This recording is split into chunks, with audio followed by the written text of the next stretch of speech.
Happy holidays, everybody. Thanks for sticking around with us on a Monday before everybody gets off to enjoy the family time that you got planned. Really proud of the way we wrapped up our non-conference portion of the schedule, playing 3 in-state opponents back to back to back and finding a way to play 3 different style of games and under unique circumstances and situations. And I think find things that we've improved on throughout all 3. The mythical Arkansas State Championship. We don't have anybody putting together a cool trophy yet, but I'm sure some people are on that. But happy that we were able to do it. Happy that, through 10 games, we've not had any COVID-related issues to cancel a game, and that we were able to get our entire non-conference season played and finish 9-1. Paul, go ahead. Yeah. Well, can you start with what happened with Chelsea? How come she didn't play today? She went knee to knee on the last drive of the game down at UALR. Not the last game, the last drive that she was in on. Went knee to knee and just banged it, and it's sore. We looked at it yesterday and evaluated. With the break coming, it's not something that we're concerned with lingering, but it could have. It could have if we didn't take a precautionary trip there, and kind of did with Amber too. Amber, had some off-season issues, so we wanted to make sure she had full-time recovery. Didn't play her as many minutes as normal, and really I limited her in what she was trying to do on the floor. I didn't want her driving it in there. I didn't want her taking any unnecessary risks, but I did want her to get up and down and be able to continue to play in some roles. We played some unique lineups tonight, and I thought important to have Amber in some of those, but not all of them. Go ahead.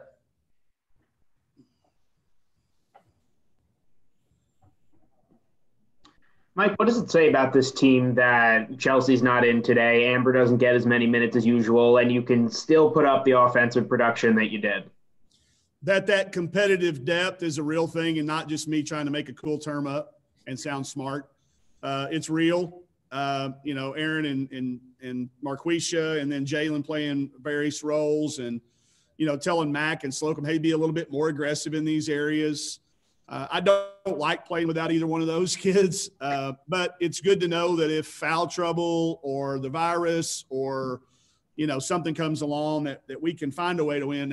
And this was to me, the UAPB that played at Arkansas State. This had, the lineup. I know they haven't been practicing together, but, this is a team, and I caution everybody, or not caution, but really encourage everybody to watch this team, I think, in their league. I think they've got a lot of really good pieces. So very encouraging that we could do exactly what you said, Jacob. And, I think there's a lot of growth. We had a lot of growth today and a lot of improvement, a lot of usable film for a lot of kids, a lot of career highs and minutes played and things like that. And I'm going to be mad at the 14 turnovers, because I don't care, what the pay. That's too many for us. But, that's what us coaches are supposed to do. We're supposed to coach every possession, and I think we've been doing that. So I think it says that competitive depth is real, and it's not just coach speak. Paul, go ahead. The getting Marquisha back, playing more minutes after she didn't play as many, I figure that's by design. Just getting her back. You feel good about where she is now? Very good. There's some ramp up protocols that are in place, X percentage of X minutes and things like that. So, she changes the game on both ends of the floor. Offensively, defensively, she improves our rebounding drastically. We actually out-rebounded an opponent, which is pretty rare for us.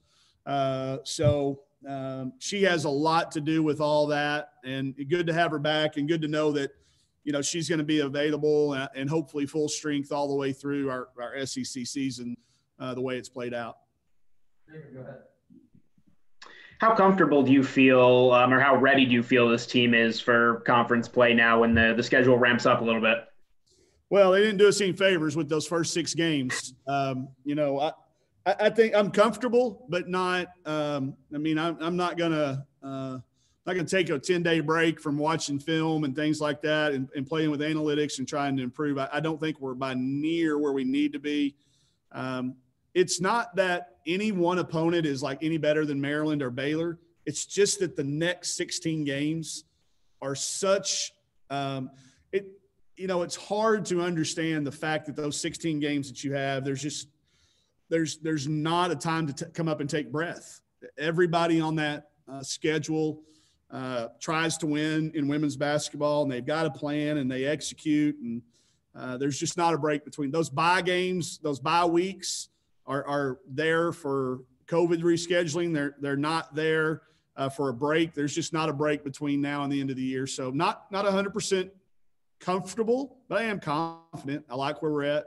But I still know that there's, a compounding effect that's getting ready to hit us that no matter what you do in the non-conference, you can't prepare for. Go ahead, Paul.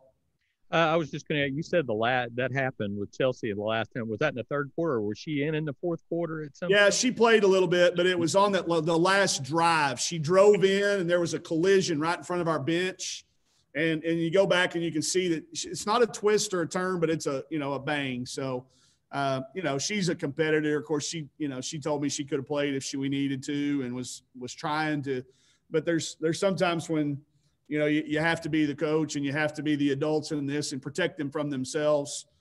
She doesn't ever want to miss an opportunity to compete. But, I think the big picture of it was that it could have cost more games down the line if we wouldn't have been on the cautious side of it. So, but yeah, it was. I think it was in the third quarter, and she played a little bit, but you could tell she wasn't full speed. I was also going to ask, was Ramirez, was she having some soreness, or is this just preventative? Yeah. Or yeah. Well, she, in the off, she said out a lot during the off season. She missed about 6 weeks, I think, during the preseason, and it's one of those compounding. We've played 10 games, because. Again, with this group, I'll tell you exactly I'm going to tell you something that happened. I went over to tell our kids, Slocum was standing there. It was Slocum, Chelsea, and Amber. And I said, hey, just tell everybody here today, we need to talk for about 5 minutes after this is over with. And they all had this look of dread. And I was like, what's wrong? I said, we just need to talk about what's going on during the break. And they're like, oh, man, we thought you were going to tell us the season was over, that something happened with COVID. But that's where these kids live, okay? These kids live in that when coach says we need to talk, it's like it being a relationship when you get told we need to talk, I think. Like, oh, whoa, what happened? So first of all, I told them to clear their guilty conscience of whatever they thought I knew, and then relax. But that's where our kids are at right now. And I get that, and I hate it, but it is reality. So, the fact that that's all come together, I'm proud of how it's happened, but I know that we're not done yet. Okay. Thank you. I'm all set. Thanks, Mike. Happy holidays, Jacob. I need to catch up with you about Beth Ann Ord. Oh, absolutely. Yes. Did you get that selfie we took a couple weeks ago? I did not, but she resent it to me. I didn't get it initially. And okay. There you go. That happens to me sometimes, but she resent it to me. And I said, oh, absolutely. So believe me, I've got some stories for you. Oh, I can't wait. We'll have to catch up on her for sure when we can meet in person one day. I'm looking forward to it.